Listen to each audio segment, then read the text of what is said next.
మీడియాతో మంత్రి అచ్చెన్నాయుడు కామెంట్స్. గత 5 ఏళ్లు రైతులను మభ్యపెట్టారు. ఒక పాపం పత్రికకు ప్రతిరోజు యాడ్స్ ఇస్తూ రైతులను మభ్యపెట్టారు. వైసీపీ పార్టీకి ప్రజలు కర్ర కాల్చి వాతపెట్టిన వైసీపీ నాయకుల్లో మార్పు కనిపించడం లేదు. గతంలో మాదిరిగా వైసీపీ అబద్ధాలు చెప్తోంది. ఒక ప్రభుత్వం 5 ఏళ్లు పరిపాలన చేసిన తర్వాత ఇంకో ప్రభుత్వం పరిపాలన ప్రారంభించి ఇన్ని సమస్యలు పడటం ఎప్పుడు చూడలేదు. 5 ఏళ్లలో వ్యవస్థలు నిర్వీర్యం చేశారు. అధికారులు అలసత్వంతో ఉన్నారు. ఫస్ట్ ఇయర్ వాళ్ళు కూడా వెంటనే ఇవ్వలేదు. అయినా సరే మేము వీలైనంత తొందరగా ఈ ఫైనాన్స్ ఇయర్లోనే ఇవ్వడానికి ప్రయత్నం చేస్తున్నాం. ఆర్థిక సంవత్సరం ఇవ్వడానికి ప్రయత్నం చేస్తున్నాం. తప్పనిసరిగా మాకు ఆతృత ఉంది, కానీ ఎక్కడ ఒక పైసా లేదు. నా శాఖలో మొత్తం అప్పులు చేసి వెళ్ళిపోయారు. మీరు వెళ్తే ఈ దేశంలోనే ఒక అగ్రగామి నగరంగా అమరావతి తయారవుతుంది. చాలా మంది అంటున్నారు, ఇప్పటికీ పిచ్చి కుక్కల్లాగా సోషల్ మీడియాలో రాస్తున్నారు అమరావతికి ఎక్కువ పెడుతున్నారని. అమరావతికి వస్తే డబ్బులు, ఆ డబ్బు టెక్కలకు వస్తుంది, శ్రీకాకుళంకి వస్తుంది, అన్ని దగ్గరికి వస్తుంది. ఈరోజు హైదరాబాద్ ఉంది. హైదరాబాద్ రాష్ట్రానికి వచ్చిన ఆదాయంలో 80% ఆదాయం రాష్ట్ర ప్రభుత్వానికి హైదరాబాద్ నగరం నుంచే వస్తుంది. రేపు అమరావతి నగరం వస్తే అక్కడ వచ్చిన ప్రతి ఆదాయం రాష్ట్రంలో ప్రతి ప్రాంతానికి, ప్రతి పేదవాడికి వచ్చే అవకాశం ఉంది. ఆ రకంగా ప్రయత్నాలు చేస్తున్నాం. ఈరోజు పోలవరం మొత్తం మునిగిపోయింది, మళ్ళీ దాన్ని గాడిలో పెట్టాం.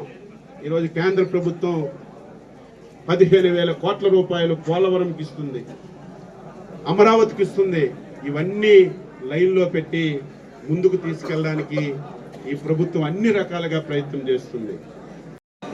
ఆర్థిక వ్యవస్థని ఒక క్రమశిక్షణలో పెట్టాం. దీనన్నింటికీ మించి ఆంధ్రప్రదేశ్ ప్రజలకి సెల్యూట్ కొడుతున్నాను. ఇటువంటి క్లిష్ట సమస్యలు ఈ ప్రభుత్వానికి వచ్చాయి. దీనన్నింటికీ మించి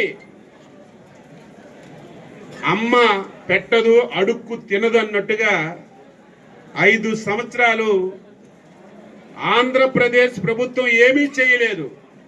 కానీ కేంద్ర ప్రభుత్వం ఇచ్చినటువంటి పథకాలు కూడా 5 సంవత్సరాల్లో ఒక్క పైసా వాడుకోకుండా ఈ రాష్ట్రానికి తీరనటువంటి అన్యాయం చేసిన వ్యక్తి.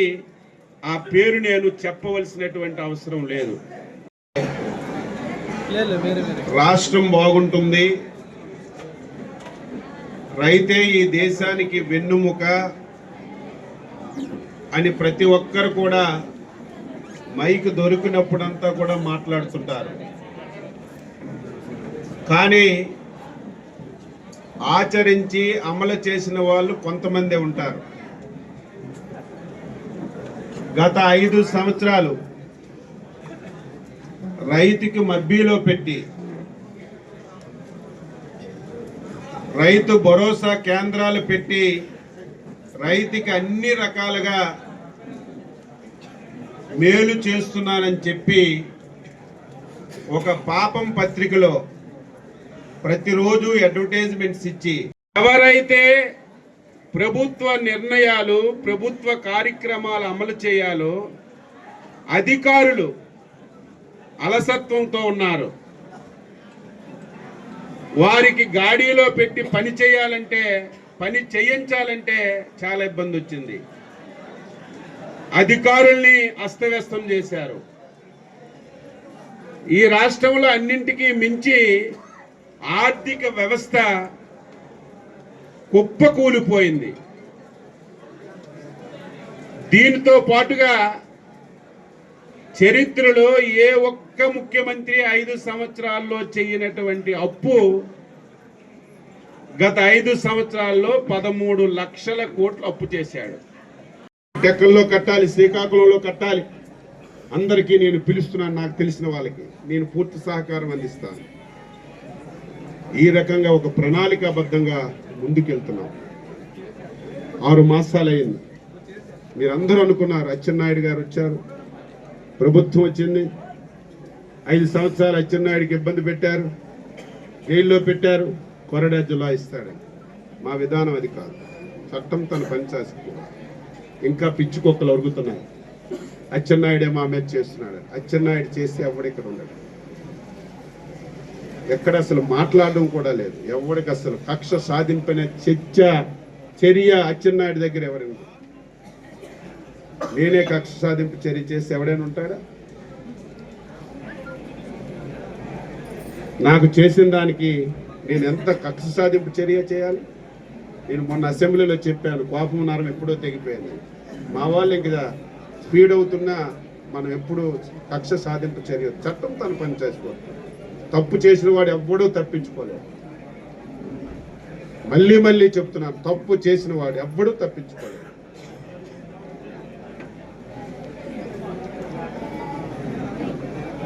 తప్పనిసరిగా ఒక అవకాశం ఆ రోజు వచ్చింది, బాగు చేశాం. ఈ రోజు మళ్ళీ వచ్చింది. టెక్కలు ఇంకా బాగా చేయాలి, అందరూ సహకరించాలి. ఈరోజు అంబేద్కర్ విగ్రహం నుంచి ఎన్టీఆర్ బొమ్మ వరకు రోడ్డు వేసాం. ఆ రోడ్డు ప్రధానమైన రోడ్డు. రేపు పండుగ వస్తుంది, మోటార్ సైకిల్ వెళ్ళడానికి కూడా ఖాళీ ఉండదు. ఆ రోడ్డు వెడల్పు చేశాం. అక్కడ ఎవరైతే తోపుడు బళ్ళు పెట్టుకున్నా వాళ్ళందరికీ ఒక ప్లేస్ ఇచ్చాం. అక్కడికి వెళ్ళమంటే కొంతమంది ధర్నాలు అంటున్నారు. ఎవరు ధర్నాలు చేసినా, ఎవరు తిట్టినా నేను మంచి కోరుకుంటాను, ఎవరికి అన్యాయం చేయను. నేను ఎప్పుడో చేయాలి, కానీ వాళ్ళకి ప్లేస్ చూపించాను. ఎక్కడుంటే వ్యాపారం అవుతుంది, వ్యాపారం ఎక్కడ దొరికితే అక్కడికి వెళ్తారు. నాకు ఒక జామకాయ కావాలి, అది ఎక్కడుంటే అక్కడికి వెళ్ళి కొనుక్కోండి, ఇక్కడే కొనుక్కు దొరకదు కదా. కాబట్టి మీకు కూడా సహకరించమని చాలాసార్లు చెప్పాను. ఏదో నా స్వార్థం కాదు, లేదా నా అవకాశం కాదు. ఇక్కడ ఆవులు ఉన్నాయి, ఆవులు రోడ్డు మీద ఉంటే తెచ్చి పెడితే రాత్రి వెళ్తున్నారు, మేము హాయిగా గడ్డేసి పెంచుతుంటే రాత్రి వెళ్ళి పాలు పీక్కుని వెళ్ళిపోతున్నారు. వీళ్ళే బాగుంది, బాగా పెంచుతున్నారు, మా పాలు మాకు వచ్చేస్తున్నాయి అని చెప్పి రాత్రి మీద వెళ్ళి పాలు పిండుకొని వెళ్ళిపోతున్నారు. అయ్యప్పనగర్ రోడ్డు పక్కన చిన్న బిట్టు ఉంటే ఎంత రేటు ఉండేది, ఈరోజు నేను రోడ్డు వేసిన తర్వాత ఎంత రేట్ అయింది? నాకు వచ్చింది అది డబ్బు. నాకైనా అక్కడ స్థలాలు ఉన్నాయా? ఆ రోడ్డు అయితే టెక్కలకి ఎంత అందం అవుతుందో తెలుసు కదా. ఇప్పుడే నేను డిపార్ట్మెంట్ల వారికి రివ్యూ చేశాను, ఎలక్ట్రిసిటీ రివ్యూ చేశాను. ఎక్కడికక్కడ రోడ్ల మీద స్తంభాలన్నీ అడ్డదిడ్డంగా ఉన్నాయి, ఇంకా అది మాటే రాకూడదు. సిమెంట్ రోడ్లు వేస్తున్నా, రోడ్డు మీద స్తంభాలన్నీ తీయమని చెప్పాను. కొత్త స్తంభాలు కావాలంటే నేను ఎంపీ గ్రాంట్లో డబ్బులు కడతాను, అవసరం ఉంటే వెయ్యమని చెప్పాను. ఎక్కడ లో వోల్టేజ్ లేకుండా చేయమని చెప్పాను. ఈరోజు పంచాయతీరాజ్ రోడ్ల మీద రివ్యూ చేశాను. 70 కోట్లు మంజూరు చేశాం, ఇంకొక 40 పనులు ప్రారంభం కాలేదు, అవి కూడా యుద్ధ ప్రాతిపదికన చేయమని చెప్పాం. మళ్ళీ గ్రామాల్లోకి వెళ్ళమని చెప్పాను ఇంజనీర్లకి, అందరికి కూర్చోబెట్టండి. ఇక్కడ రాజకీయాలు లేవు. పూర్వంలాగా తెలుగుదేశం వాడు ఉంటే అక్కడ రోడ్డు వేయదు, తెలుగుదేశం వాడు ఉంటే అక్కడ డ్రైన్ కట్టు, తెలుగుదేశం వాడు ఉంటే ఇలా లోపలికి వెళ్ళిపోద్ది. ఇక్కడ మాకు తెలుగుదేశం ఇంకొక పార్టీ అని తేడా లేదు. అందరికీ కొంతమంది బాధపడ్డారు. అయ్యప్పనగర్ రోడ్డు వేసి నాకు ఫోన్లు చేసినా ఎత్తలేదు, ఎందుకంటే ఈ పని మీద చేస్తుందని నాకు తెలుసు.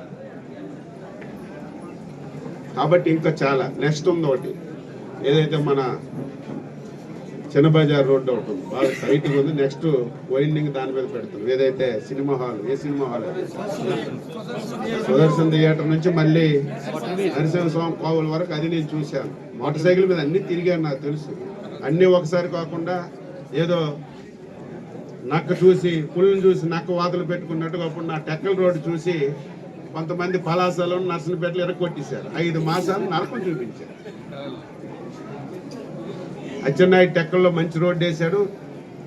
మేము మంత్రులు అయ్యాం కదా, మాది చేసిస్తే బాగుంది. మంత్రులు అయ్యాం, బుర్ర ఉండాలి, నాలెడ్జ్ ఉండాలి, నిధులు తేగల కెపాసిటీ ఉండాలి. ఎప్పుడైతే అయ్యప్పనగర్ పూర్తవుతుందో నెక్స్ట్ ఆ రోడ్డు మీద పడతాం. అందరికీ నచ్చ చెప్తాను, ఎవరిని ఇబ్బంది పెట్టాను. రోడ్డు అయితే మీకు మంచిది. హాస్పిటల్ కూడా మళ్ళీ లైన్లో పెట్టాం, ఇంకా సెట్ అవ్వాలి. గేట్ పెట్టిన విషయాన్ని ఒక్కసారి ఈ రాష్ట్ర ప్రజానీకానికి గుర్తు చేస్తున్నాను. ఇవన్నీ కూడా అసత్యాలు, అబద్ధాలని తెలిసి మొన్న జరిగినటువంటి ఎన్నికల్లో వైసీపీ పార్టీకి, ప్రభుత్వానికి ప్రజలు కర్ర కాల్చి వాత పెట్టారు. అయినా సరే వైసీపీ నాయకుల్లో ఎటువంటి మార్పు కనపడటం లేదు. 5 సంవత్సరాలు ఎటువంటి అబద్ధాలు చెప్పారు, ఎటువంటి అసత్యాలు చెప్పారో మళ్ళీ ఈ 6 మాసాలు కూడా అదే కార్యక్రమాన్ని కొనసాగిస్తున్నారు. మేము అధికారంలోకి వచ్చి 6 మాసాలు పూర్తయింది. చాలాసార్లు అధికారంలో ఉన్నటువంటి ప్రభుత్వం మారి కొత్త ప్రభుత్వం వస్తే రొటీన్గా పాలన జరిగిపోతుంది. ఒకవేళ ఒక ప్రభుత్వం కొన్ని ప్రాధాన్యతలు తగ్గిస్తే కొత్త ప్రభుత్వం కొన్ని ప్రాధాన్యతలు పెంచుకుంటూ పోతుంది. కానీ స్వాతంత్ర భారతదేశంలో ఒక ప్రభుత్వం 5 సంవత్సరాలు పరిపాలన చేసిన తర్వాత ఇంకొక ప్రభుత్వం పరిపాలన ప్రారంభించి ఇటువంటి సమస్యలు ఎప్పుడు కూడా చూడలేదు. సమస్యలు అంటే ఏదో 1, 2 సమస్యలు అయితే గాడిలో పెట్టి ముందుకెళ్ళొచ్చు. కానీ రాష్ట్రంలో అన్ని సమస్యలు, చెప్పలేనటువంటి సమస్యలు క్రియేట్ చేశారు. 15 సంవత్సరాల్లో ఈ రాష్ట్రంలో అన్ని రిజర్వాయర్లు, ఏ రిజర్వాయర్ తీసుకున్నా సరే 90-95% నీరు నిల్వ ఈ రోజుకు ఉందంటే వాటర్ మేనేజ్మెంట్ ఎంత బాగా చేశామో ఒక బెస్ట్ ఎగ్జాంపుల్. గతంలో కూడా వర్షాలు పడ్డాయి, కానీ మేనేజ్మెంట్ లేక వర్షాలు రావడం, నీరంతా సముద్రంలోకి వెళ్ళిపోవడం, ఈ రాష్ట్రానికి ఫలితం లేకపోవడం జరిగింది. ఈసారి రిజర్వాయర్స్ అన్నింటినీ అనునిత్యం చంద్రబాబు నాయకత్వంలో పర్యవేక్షించి 90-95% రిజర్వాయర్లన్నీ కూడా ఈరోజు నిండు కుండల్లాగా ఉన్నాయంటే వాటర్ మేనేజ్మెంటు ఈ 5 మాసాల్లో ఈ ప్రభుత్వం చేసింది.